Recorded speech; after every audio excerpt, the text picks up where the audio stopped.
안녕하십니까. 만나뵙게 되어서 반갑습니다. 요즘 이게 어떻게 보면 하나의 국가적인 재난이라고 할 수가 있습니다. 왜냐하면 이것은 다 그런 건 아니지만 생명과 직결되는 그런 문제이기 때문에 제 주변에서도 이번 주가 이제 절정이 될 것이라고 하면서 일체 출입을 안 하고 그런 분도 계시고, 또 행사도 몇 개 이제 그 취소가 된 경우가 있는데, 오늘 저는 한 20-30명 오시지 않을까 그렇게 생각을 했는데, 많은 분들이 와 주셔서 무엇이 이런 그 메르스와 같은 그런 재난이 있는데도 불구하고 이 모임에 이렇게 여러분들을 참석하도록 했는가. 세상에 제일 귀중한 것은 생명입니다. 그런데 그 생명보다 더 귀중한 것이 있습니다. 그것을 맹자는 사생취의라고 표현했어요. 버릴사 생명생 취할취 오르르이. 생명을 버리고 옳은 길을 간다. 그 앞에 비유가 있습니다만, 곰 발바닥도 맛이 있고 생선도 맛이 있는데 두 개를 놓아두고 어느 하나를 선택하라고 한다면 곰 발바닥을 선택할 것이다. 여기에 의롭지 않게 사는 길이 있고 의롭게 죽는 길이 있다면 나는 생명을 버리고 의로운 길을 갈 것이다. 그런 얘기를 했습니다. 의란 말은 가치를 말하는 것이죠. 삶의 가치, 인간의 진정한 가치.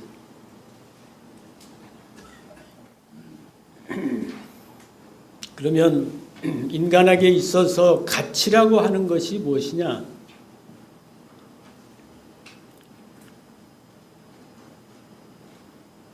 조국, 민족, 국가, 이런 것이 생명에 우선하는 가치입니다. 그렇기 때문에 안중근 의사 같은 분이 생명을 버려서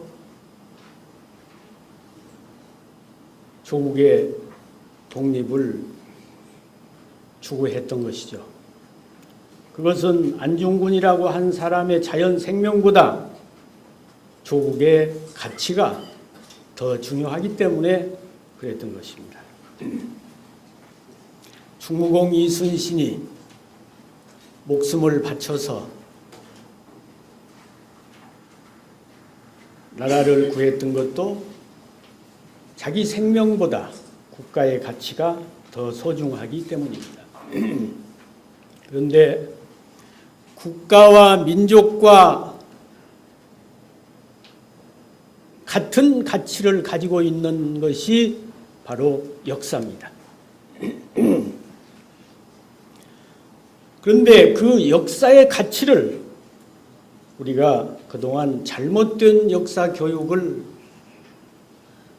가르치고 배우다 보니까 역사의 가치를 잃어버렸습니다. 그런데 오늘 여러분들, 여기에 모이신 여러분들은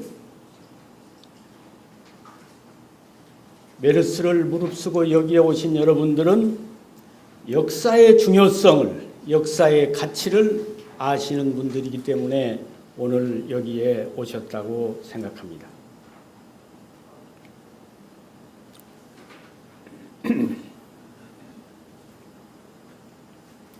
국가와 민족과 역사, 이것은 삼위일체입니다.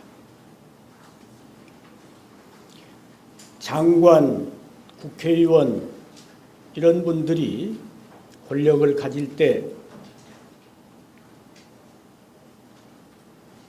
그것을 국가와 민족을 위해서 봉사하는 데 쓰지 않고 재물을 구한다든지,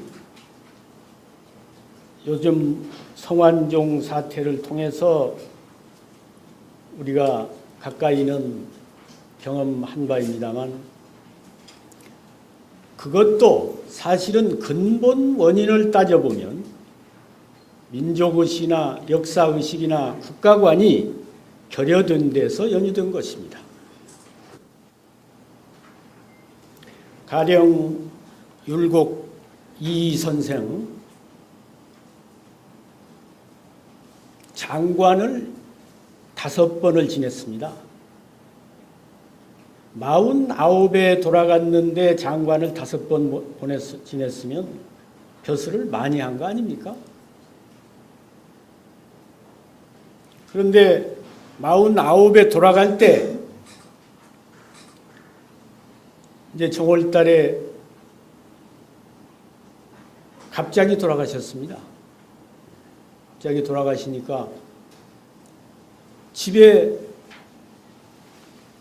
수의를 입혀드려야 되겠는데 새 옷 한 벌이 없는 겁니다. 장관 5번 지낸 분 집에. 그래서 이웃집에서 새 옷 한 벌을 빌려다가 수의를 해서 보내드렸습니다.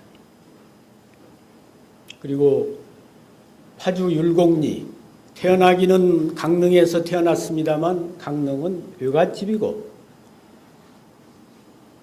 자기 아버지 친가는 파주 율곡리입니다. 그래서 호를 율곡선생이라 하는 거예요. 율곡리에서 가까운 그 화석정이라는 데 여러분 아실 겁니다. 화석정.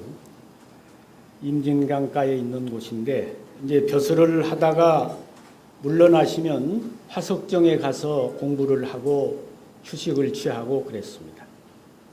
그런데 이제 벼슬을 할 때 다른 뇌물을 안 받고 식구가 많았습니다. 율곡 선생이. 그러다 보니까 월급을 받아서 별로 남는 게 없어요. 그 시골에 내려오면 아주 식구들이 가난하게 사는 겁니다. 그래 이제 그 지방의 군수가 그 율곡 선생이 가난하게 사신다는 말을 듣고 쌀을 한 가마 보내드렸단 말이에요. 근데 그 당시에는 군수는 정해진 봉급이 없었습니다. 그 제도가 잘못된 거죠. 그래서 그 쌀을 받고 식구들은 아주 좋아하는데 군수가 이 자기가 정해진 봉급이 없는데 이 쌀을 보내는 것은 백성에게 받아서 보내는 거니까 이거는 작물이나 다름이 없다. 그러면서 그 쌀을 돌려보냈습니다. 그러면 이러한 정신이 어디서 나오느냐? 역사의식에서 나오는 겁니다. 다시 말하면 역사를 통해서 그 위대한 삶을 살았던 사람들을 보면 인생을 어떻게 살아야 성공적인 삶을 살고 어떻게 살면 패망한다는 것을 안다 이거예요. 또 내가 역사상에서 어떻게 평가를 받을 것이냐, 역사가 나를 뭐라고 평할 것이냐, 이것을 두려워하는 겁니다.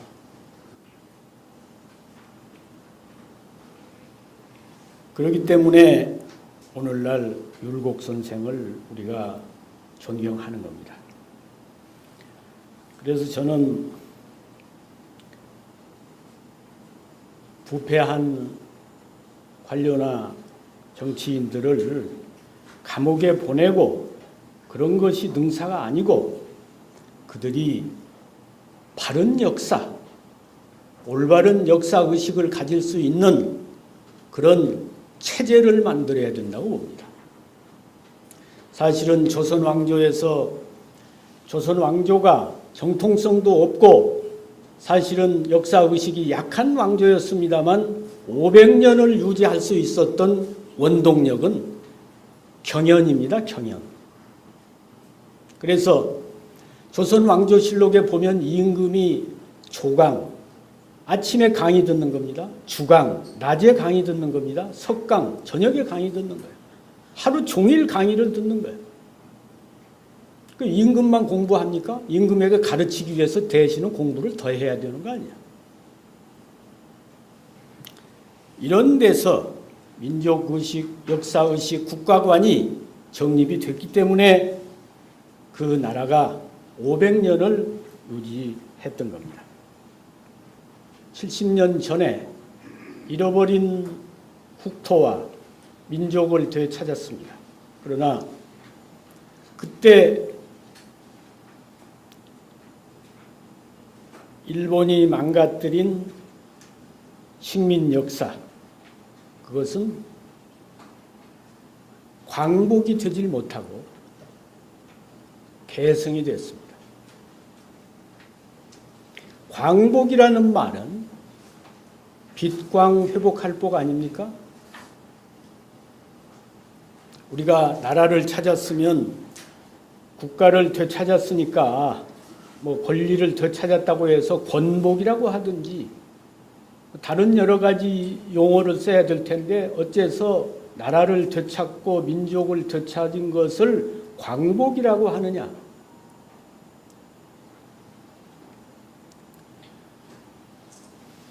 빛이라는 말은 빛. 그 국가와 민족과 역사를 한마디로 통틀어서 할 때 빛이라고밖에 표현할 수가 없는 겁니다. 그러니까 우리가 미국을 갈 때, 미국을 구경하러 갈 때 관국이라고 하지 않고 관광이라고 하잖아요. 빛을 보러 간다 이거예요. 거기 가서 우리가 국가만 봅니까? 역사 유적도 보고 민족도 보고 전통도 보고 현대도 보고 다 본다 이 말이야. 국가와 민족과 역사를 통틀어서 한마디로 표현할 수 있는 말이 빛입니다. 그래서 관광이라고 하는 겁니다.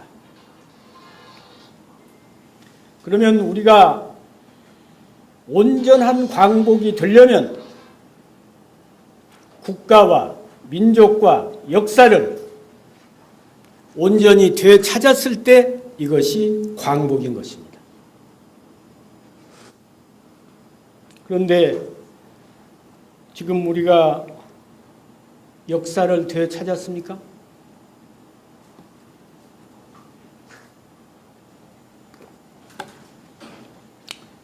오늘 그 발표 자료를 저한테 좀 하나 주시죠. 그래야 제가 설명하면서 그 자료를 가지고 자료집을 좀 하나 주시라고.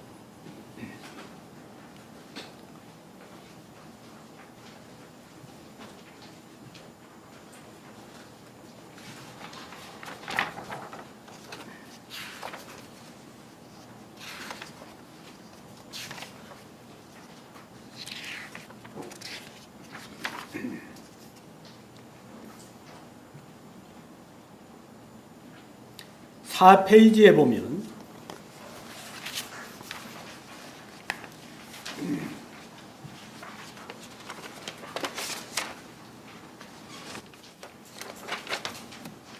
이게 현재 2015년 한국사 고등학교 교과서에 나온 내용들입니다.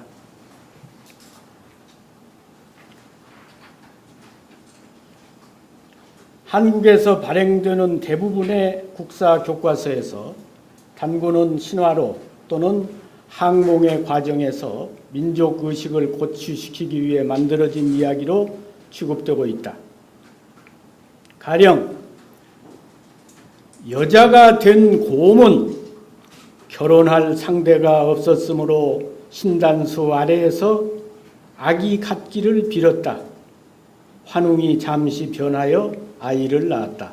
이름을 단군왕검이라 하였다. 웅녀를 여자가 된 곰이라고 우리 교과서에서 쓰고 있습니다. 이게 지금 5만 년 전, 50만 년 전 이야기 같으면 뭐 곰이 여자가 되고 여자가 곰이 되고 그럴 수도 있죠. 그러나 이게 지금 불과 4,000년 전의 이야기인데 그때에 곰이 여자가 되겠습니까? 웅부족의 여인인 웅녀를 말하는 거 아닙니까? 그런데 이것을 어린 학생들에게 여자가 된 곰은 이런 식으로 설명을 해서 가르치면 어떻게 하자는 겁니까 도대체가?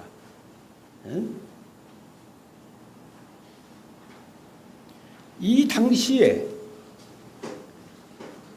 중국의 기록은 서경, 시경, 주역 이런 책들이 있습니다. 서경에 보면 요순의 기록이 나옵니다. 요전이 요임금에 대한 기록이고 순전이 순임금에 대한 기록이에요. 오늘날 우리가 요순 시대를 이야기하는 것은 서경에 요전, 순전이 있기 때문에 그것을 아는 겁니다. 그러면 삼국유사의 우리 단군조선 시대는 중국의 요순 시대와 같은 시대라고 말했잖아요. 그런데 그 웅녀 시대에 중국 서경의 기록에 하면 그 요순 시대 순임금의 신하에 주, 호, 웅, 비 네 신하가 있었다. 이런 기록이 나와. 거기에도 호랑이, 곰 똑같이 삼국유사에 나오는 그 동물 기록이 나옵니다. 주, 호, 웅, 비. 그걸 호랑이, 곰으로 해석하지 않는다 이 말이야. 그 주석에 보면 이 주, 호, 웅, 비는 호, 웅은 짐승, 호랑이, 곰이 아니라 호웅이라고 하는 그 당시에 위대한 부족의 장들이었다. 이렇게 기록이 되어 있다 이거야. 어떻게 우리가 지금 하나는 저 어디 서쪽이고 하나는 남극이고 이렇다면 모르지만 같은 우리 땅덩어리에 붙어있던 때 아닙니까? 우리도 다 중국 대륙 사람 아닙니까? 그리고 사마천 사기에도 보면 한족의 시조인 황제가 치우하고 전쟁을 할 때 호웅을 데리고 싸웠다. 그런 기록이 사마천 사기에도 나온단 말이에요. 그러면 황제가 호랑이와 곰을 데리고 전쟁을 했겠습니까? 호족, 웅족을 데리고 치우와 싸웠다 이 말이야. 왜 우리의 삼국유사는 여자가 된 곰은 이런 식으로 해석을 해서 우리 민족을 아주 열등민족으로 전락시키느냐 이거야. 이게 어디서 왔느냐 이 말이야. 일본 사람들이 이런 식으로 단군조선을 말살하기 위해서 단군조선이 신화라고 이것을 실제 역사가 아니라고 하기 위해서 그런 식으로 논리를 만든 거 아닙니까?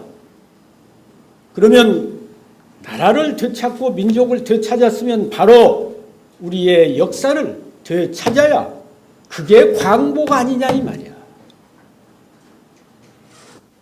이래 놓고도 우리가 광복이라고 할 수 있습니까? 그러니까 지금 우리는 미완의 광복, 절반의 광복을 한 것입니다.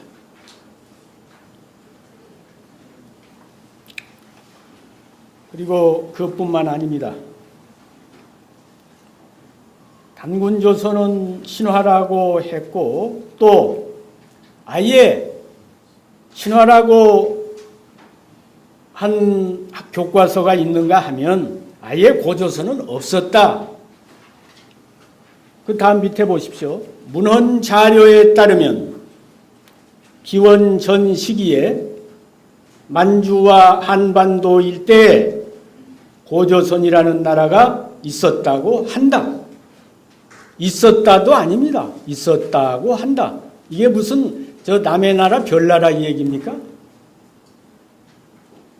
하지만 아직까지 그 수도인 왕검성 관련 유적이 발견되지 않아서 고조선의 모습을 파악하기는 힘들다. 고조선이라는 나라가 있었다고 하는데 고고학적으로 유적이 발견되지 않았으니까 그 나라는 실제 한 나라가 아니다 이거예요. 고조선이 없었다고 가르치고 있는 거 아닙니까? 단군의 엄마가 곰이 여자로 되어서 그게 신화니까 고조선이 있을 수가 없는 거 아니에요.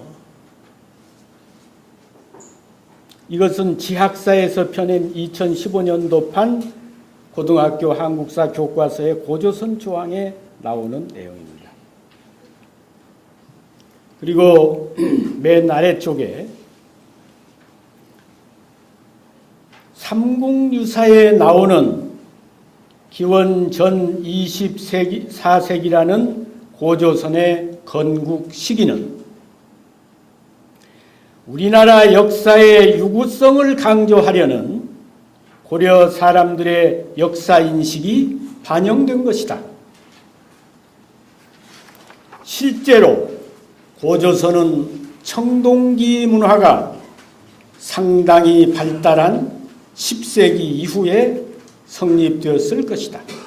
이게 금성출판사에서 나온 2015년도판 고등학교 한국사 교과서 내용입니다. 그러니까 지금 우리가 단군 기원 4348년이라고 하는 이 기원전 24세기 이 설은 우리나라 역사의 유구성을 강조하려는 고려 사람들이 왜 고려냐? 그때 몽고가 우리나라를 침략했지 않습니까? 그러니까 몽고의 항몽의식을 국민들에게 심어주려면 우리 역사가 위대하다는 것을 국민들에게 강조해야 되니까 항몽의식을 고취시키기 위해서 단군조선을 만들었다는 거죠. 그러니까 단군조선은 고려 때 항몽의식을 고취시키기 위해서 만든 거고 사실은 고조선은 청동기 문화가 발달한 기원전 10세기 이후, 그러면 10세기 이후라면 말이죠. 이게 뭐 2500년이라는 전이란 얘기인지 600년 전이란 얘기인지 이게 뭐 알 수가 없잖아요. 그러면 이 논리대로 하면 단군조선 없었고 일본 사람들이 기자조선 없었고 위만조선은 인정했잖아요. 청동기 시대, 철기 시대. 위만조선부터 인정한다는 얘기가 되는 거예요. 이게. 위만이 누굽니까? 우리 고조선이 단군조선과 기자조선을 빼고 나면 위만조선이 남잖아요. 위만은 중국 연나라 사람 위만이거든. 그래서 타율성론, 이 조선민족이라고 하는 것은 열등민족이라 자기들 자신이 국가를 세워서 나라를 이끌어갈 수 있는 그런 능력이 없기 때문에 타율적으로 출발부터 중국의 연나라 사람 위만이라는 사람이 와서 통치를 했다 이 말이야. 그리고 한무제가 그 고조선을 쳐서 한사군을 설치했다. 이 기록이 사마천 사기 조선열전을 비롯해서 한서, 후한서, 삼국지 여러 책에 한사군에 관한 기록이 나옵니다. 그런데 이 한사군이 어디에 있었느냐? 한사군에 관한 기록을 보십시오. 고조선 멸망 후 한이 사군을 설치하였는데 그중 낙랑군은 지금의 평양에 있었다는 설이 유력하다. 이것은 교학사가 2015년도에 발간한 고등학교 교과서 조항에 고조선 조항에 나오는 내용입니다.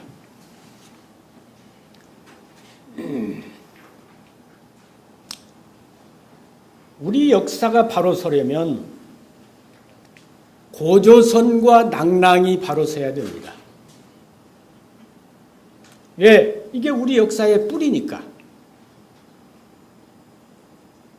고조선이 뒤틀리면 고구려 백제 신라가 다 뒤틀어지는 겁니다. 그러니까 일본 사람들이 고조선을 뒤틀어 놓은 거예요. 우리 역사를 바로 세우려면 고조선을 바로 세우면 고구려 백제 신라가 다 바로 서는 겁니다. 그러니까 당군조선은 신화고 고조선은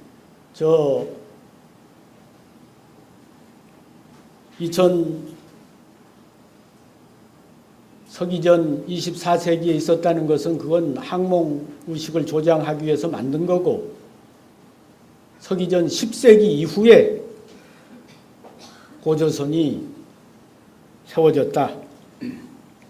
그런데 그 고조선이란 나라가 어디 있었느냐? 북한 대동강 유역 평양에 있었다. 뭘 가지고 그걸 증명하느냐? 한무제가 한사군을 설치했는데 한사군이 대동강 유역에 다 있었지 않았느냐? 낙랑군이 대동강에 있었고 현도, 진본, 임둔이 다 대동강, 압록강 유역에 있었다 이 말이야. 뭘 가지고 그걸 증명하느냐? 고고학적으로 증명이 됐다. 유물을 파니까 고고 유물이 나왔다. 그런데 이제 민족사학자들이 한단곡이라고 하는 그런 우리 민족의 역사서를 가지고 강단사학의 이론이 잘못됐다. 우리 민족의 발상지는 대동강 유역이 아니고 저 대륙이다. 대륙을 지배한 주인이 우리 민족이다. 세계 역사가 우리 민족으로부터 시작이 됐다. 뭐 이런 어마어마한 이야기를 한단고기가 하는 겁니다. 그런데 강단사학자들은 귓등으로도 안 듣는 거예요. 왜? 한단고기라는 책이 위서 아니냐? 뭐 500년, 1000년 전에는 없던 책이 100년 전에 갑자기 나왔는데 그거 옛날에 고려 때 항몽의식을 조장하기 위해서 당군 신화를 만들어냈듯이 일본이 우리를 침략하니까 그때 민족의식을 조장하기 위해서 그런 책을 만들지 않았느냐? 이렇게 매도를 하는 거죠.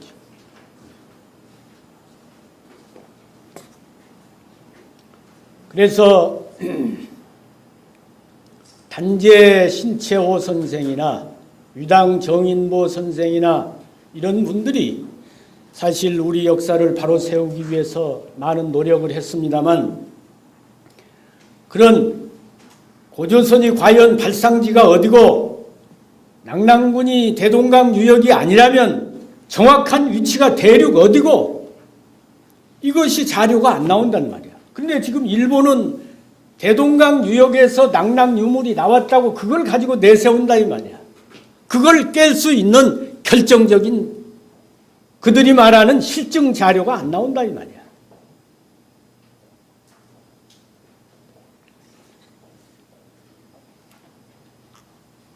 그래서 지금까지 70년 세월이 흐르는 동안 일본의 식민 역사학자들이 주장한 그 한국사 이론이 지금까지 계승이 돼서 그것이 학계의 정설이 되고 그 정설을 바탕으로 국사 교과서가 기록이 되어 있기 때문에 오늘날 이 모양 이 꼴이 되어 있는 겁니다.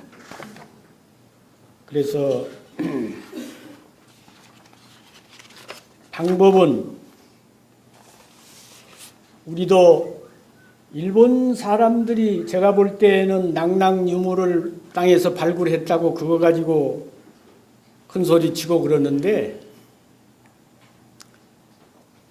저 중국 대륙이 우리 땅이라면 말이죠. 우리도 땅에다가 한 몇십 년만 골동품을 묻어가지고 캐내서 여기서 낭낭유물이 나왔다고 그런 사기도 칠 텐데 말이죠.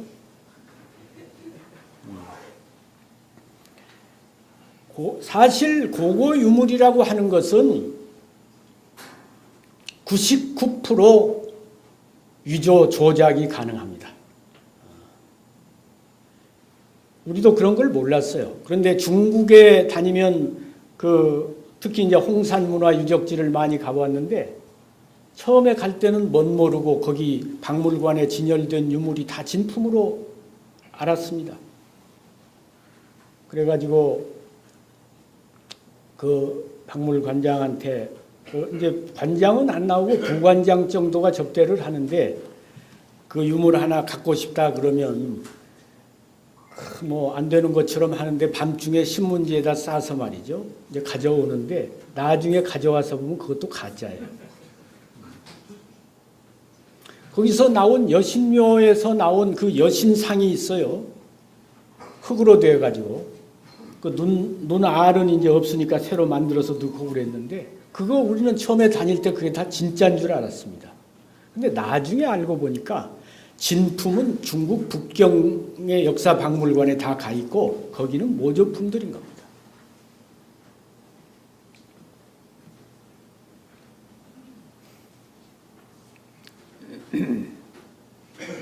그래서 이제 그 식민사학을 깨는 방법은 한단 고기를 가지고 해서는 저들이 말이 안 먹히니까 세계가 인정하는 중국 사람도 인정하고 일본 사람도 인정하고 한국 사람도 인정하는 그런 책 100년에 나온 그런 책이 아니고 1000년, 1500년, 2000년 전에 나온 책 우리가 쓴 책이 아니고 한족, 거란족, 여진족, 흉노족이 쓴 책 그걸 가지고 우리 역사를 증명하면 그걸 위선이 허황된 얘기니 그런 얘기를 못할 거 아닙니까? 그래서 제가 수십 년 전부터 사고전서라고 하는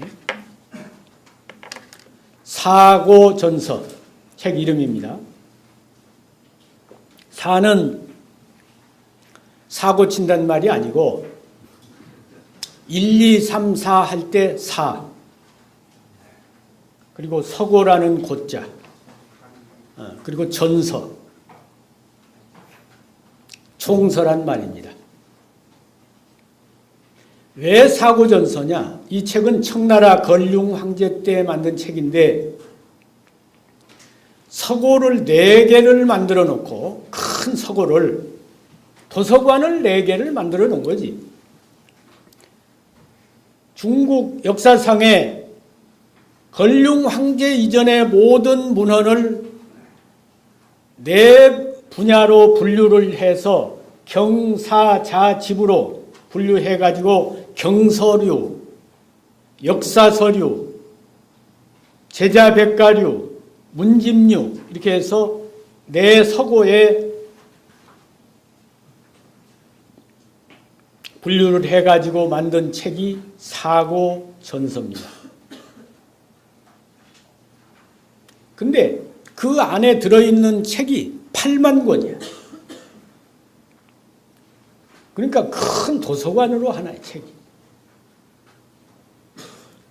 청나라에서는 어떻게 이런 작업을 했느냐. 그러니까 중국의 그 역사 기록이 시작된 이후로부터 청나라 건륭시대 이전까지 모든 자료를 집대성한 거예요. 왜 그런 작업을 했느냐 하면 청나라는 여진족이 세운 나라 아닙니까? 명나라 한족 정권을 무너뜨리고 세운 나라가 청나라입니다. 그러면 정권이 바뀌었는데 일반 백성이라고 하는 것은 등 다sup고 배 부르면 누가 정권을 잡든 그렇게 중요시하지 않아요. 가장 골치 아픈 게 지식계급 아닙니까? 그래서 진시황이 오직하면 분시서 갱유생을 한 거 아니야. 학자들을 다 파묻어버리고 그 학자들의 지식의 원천인 서적을 다 불태워버린 거 아닙니까? 그래서 그 한족 지식인들을 어떻게 하느냐. 거기서 나온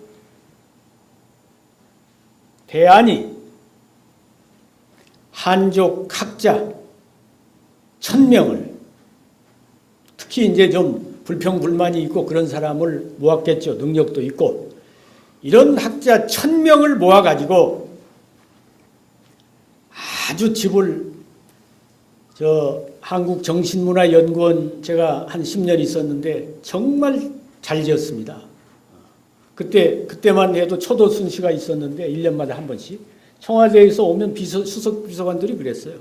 이제 식당에서 밥을 이제 오면은 식당에서 대통령이 참석해가지고 밥을 한 번씩 내거든요. 비서관들이 앉아서 그래요. 청와대보다 좋다고. 정말 좋았습니다. 그러니까 그런 집을 잘 지어서 학자들 1000명을 선발해가지고 거기서 밥 먹고 책 보고 글 쓰고 이 작업만 하도록 한 거예요. 학자가 그 이상 좋은 게 어디 있습니까? 최고 대우하면서 대우는 장관 대우하고 당신들 보고 싶은 책 보고 글 쓰고 이러라 이거예요. 1000명이 10년 동안 정리해서 만든 작업의 결과가 사고천서입니다. 우리가 역사를 공부하려면 뭐 여기저기 돌아다니면서 역사 관련 책을 수집해야 되잖아요. 이 안에 역사 관련 서적이 집대성이 되어 있는 거야. 4000년 전부터. 그러니까 이 사고전서라는 책이 우리나라 삼국사기, 삼국유사 이런 거하고는 비교가 안 되는 거예요. 또 조선조의 학자들도 이런 책을 못 봤습니다. 정다산이나 뭐 이런 분이 훌륭한 학자라고 하지만 이런 책을 못 봐가지고 아방 강역고라는 책을 썼는데 엉터리로 써놨단 말이에요.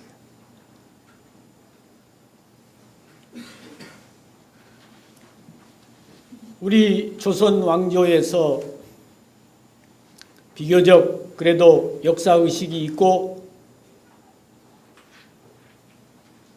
뭔가 우리 역사를 새로운 관점에서 보려고 한 분이 열하일기를 쓴 연암 박지원 같은 분입니다. 열하라고 하는 게 뭐냐면 지금은 이제 중국 지도가 바뀌었습니다만 하북성과 요녕성, 하북성은 북경이 있는 성이 하북성이고 심양이 있는 게 요녕성 아닙니까? 하북성과 요녕성 사이에 열하성이 있었어요. 국민당 정부 시대까지도. 지금 중공 시대에 와가지고 지도가 바뀌었지만 하북성과 요녕성 사이에 열하가 있었단 말이에요. 열하성이 있었어. 연암 박지원의 열하일기가 바로 그 지역을 답사하면서 쓴 게 열하일기예요. 그러니까 그때 거기 가가지고 이게 우리 역사하고 구체적으로 어떤 관련이 있는지 삼국사기, 삼국유사에 안 나오니까 그걸 정확히 쓰진 못했지만 이게 우리 민족이 대동강 유역에서 그렇게 출발한 게 아니다고 하는 것을 자꾸 강조를 하면서 한 기록이 나오는데 구체적으로 어느 자료에 이런 기록이 나오니까 낙랑군은 여기에 있었고 고조선은 대륙에서 출발했다. 이런 얘기를 못했다 이거예요.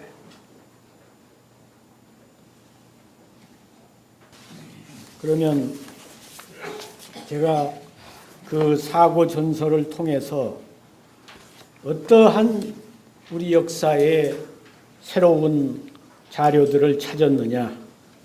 6페이지에 사고 전서로 본 고조선의 건국,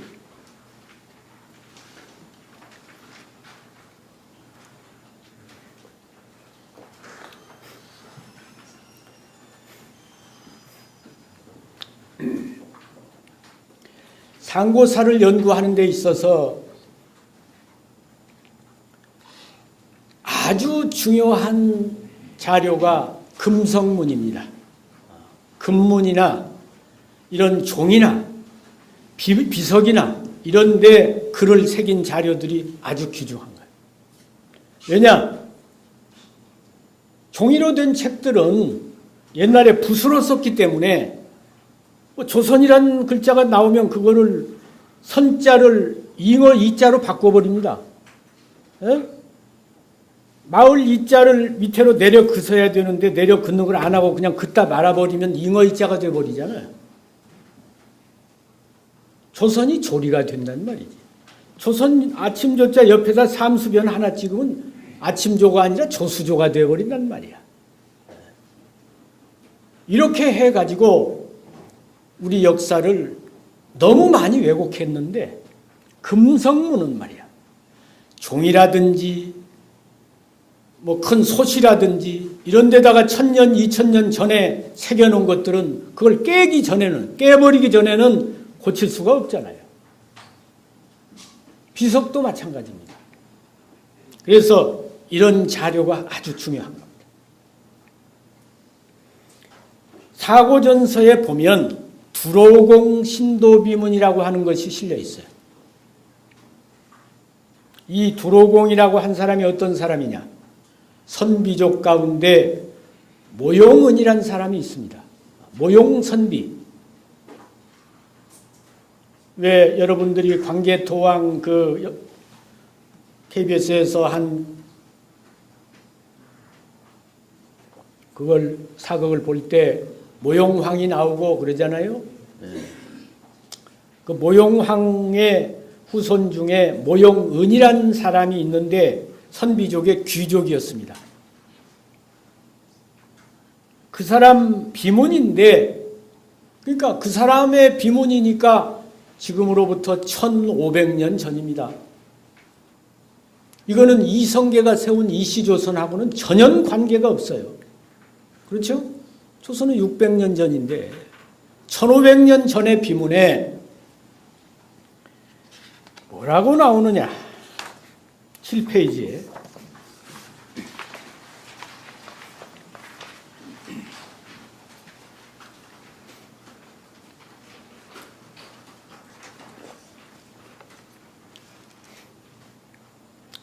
하나, 둘, 셋, 넷, 다섯째 줄 위에서 다섯째 줄에 조선 건국 고죽 유군이라는 말이 모용은의 비문에 1500년 전 선비족 모용은의 비문에 조선 건국이 나온다 이 말이야.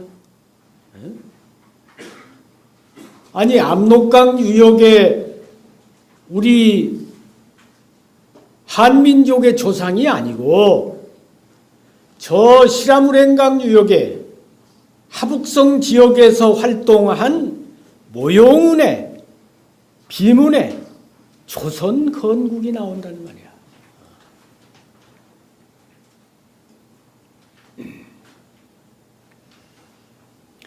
고죽유군. 고죽유군은 고죽국을 말합니다. 고죽국이라고 하는 것은 백이숙제의 나라가 고죽국입니다. 수양산에서 고사리를 캐먹다가 죽었다는 백이숙제의 나라가 고죽국이야. 그런데 그 고죽국이 북경 동쪽, 지금 산해관 부근에 그 고죽국 유적이 다 있습니다. 가면 뭐 백이숙제가 먹었다는 우물도 있고 뭐 사당도 있고 유적이 다 있어요. 글릭든 독서처도 있고. 그러니까 백이숙제의 나라는 그 지역에 고죽국이 있었으니까 고죽국이 임금 노릇했다고 하는 비문에 그 내용이 들어가는 것은 옳지만 대동강 유역에 있었던 조선이 왜 선비족 비문에 1500년 전에 나오느냐 이 말이야.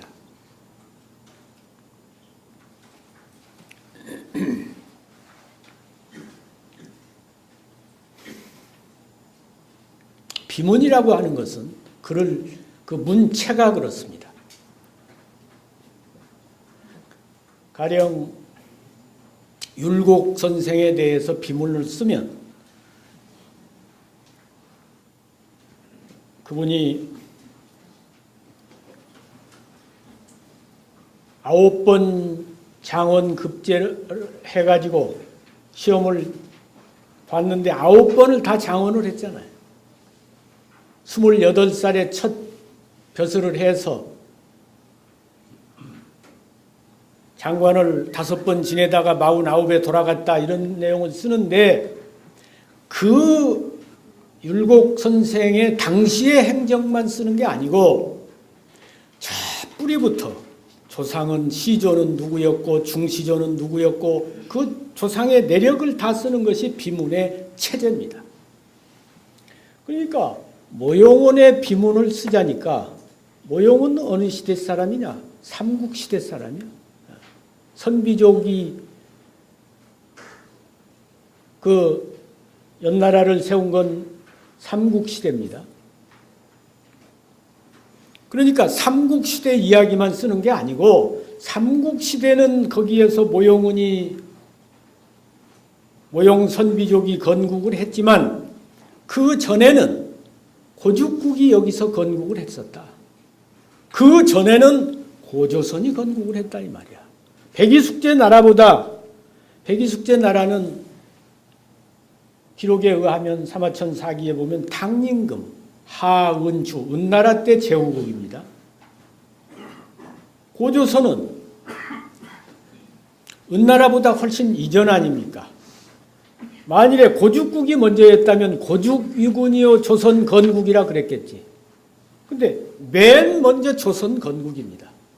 두로영은 비문에, 명문에, 비명에 첫 마디가 조선 건국이에요.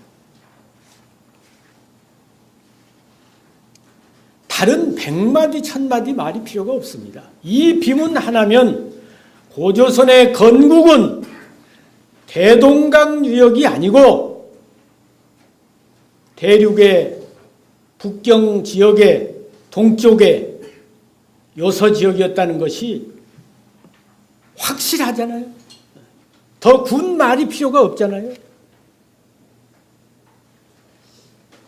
이 비가 물론 사고전서에도 기록으로 문헌으로도 남아 있습니다만 이 비문이 지금까지 전해집니다. 그래서 섬서성 서안박물관에 가면 이 비가 서 있습니다. 제가 가서 답사까지 하고 왔습니다. 윗부분이 좀 깨져가지고 그렇지만 글자가 다 판독이 됩니다. 왜 지금까지 이 비문이 전하느냐? 광개토왕 비가 전하는 이유는 그 글씨가 아름답습니다. 그러니까 서예가들이 그거 탁본하기 위해서 그거 깨버리지 않는 거야. 보존하는 거지. 이 비문도 그 서법이 글씨가 그 시대에 전해놓은 글씨가 없잖아요. 삼국시대에. 그렇기 때문에 이 비가 지금까지 전해가지고 지금 섬서성 박물관에 보관이 되어 있는 겁니다.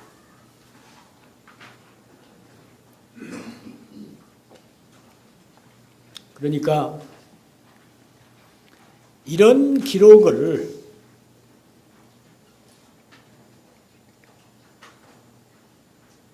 삼국사기, 삼국유사를 저술한 것보다 이 비문이 저작한 연대가 700년 정도 앞서거든요. 700년이나 앞서서 삼국사기, 삼국유사를 쓰기 전에 지금으로부터 1500년 전에 삼국사기, 삼국유사를 쓰기 700년 전에 이 비문이 이미 나왔다 이거야.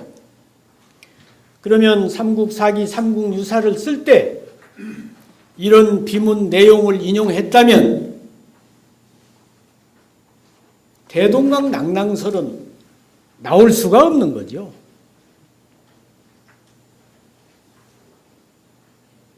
일본이 고조선의 발상지가 대동강 유역이다, 이런 설을, 대동강 낙랑설을 조작할 수가 없는 겁니다.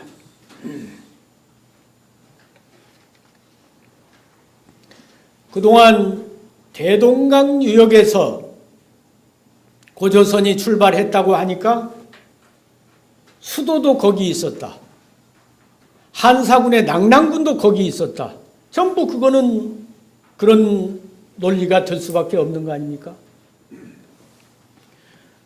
거기서 건국을 했으면 수도도 거기에 있어야 될 거 아닙니까?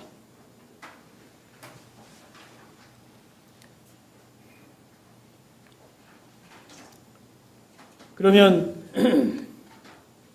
고조선의 수도가 바로 이 모용은 비문에 나오는 조선이 건국했다고 하는 그 지역에 수도가 있었다는 기록이 지금으로부터 1000년 전 중국 학자의 기록에 나오더라 이거야. 사고전서로 본 고조선의 수도 8페이지.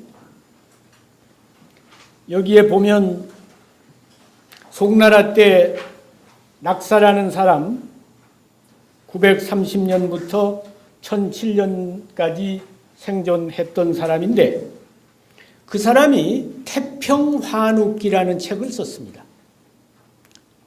환욱기는 지리지입니다. 지리. 환이라고 하는 것은 그 지리를 말하는 거예요. 우주.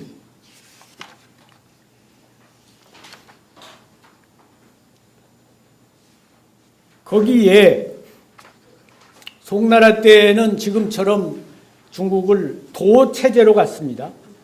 하남도, 하북도 이렇게 했는데 지금의 하북성을 송나라 때는 하북도라 그랬습니다. 그리고 도 산하에 평주가 있었어. 그러니까 하북도, 평주. 평주 밑에 노룡현 9페이지 맨 윗줄에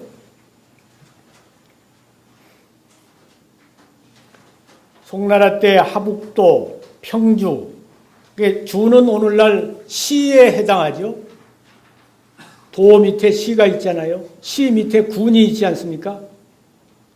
하북도, 평주 그 밑에 노룡현이 나옵니다. 이 노룡현이 바로 고죽국이, 아까 백이숙제의 나라 고죽국이 있는 그 지역입니다. 백이숙제 유적이 있다는 지역이 바로 현재의 노룡현이야.